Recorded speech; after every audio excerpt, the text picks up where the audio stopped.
अब हम आपको नेपाल के संकट से जुड़ी ऐसी जानकारी देने जा रहे हैं जो शायद ही आपने कहीं और देखी हो। क्या आप जानते हैं कि नेपाल के राजनीतिक संकट के पीछे एक बड़ा फैक्टर जातिवाद भी माना जा रहा है। नेपाल की जनता में सालों से इस बात को लेकर भी नाराजगी रही है कि नेपाल की सरकारों और सरकारी व्यवस्था में ब्राह्मणों का दबदबा रहा है। नेपाल में ब्राह्मणों को बाहुन कहा जाता है। नेपाल के राष्ट्रपति, प्रधानमंत्री, सेना प्रमुख, संसद के स्पीकर जैसे पदों पर ब्राह्मण बैठते रहे हैं। ऐसा तब है जब नेपाल में ब्राह्मणों की आबादी महज 12.2% है, लेकिन हर क्षेत्र में इनका दबदबा है। नेपाल में सबसे बड़ा जातीय समूह क्षेत्री है। भारत में जिन्हें क्षत्रिय या फिर राजपूत कहा जाता है।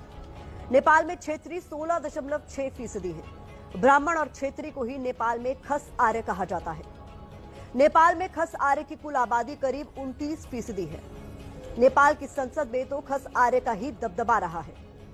केपी ओली भी ब्राह्मण समुदाय से ही आते हैं। इसके अलावा पूर्व पीएम प्रचंड भी ब्राह्मण ही थे।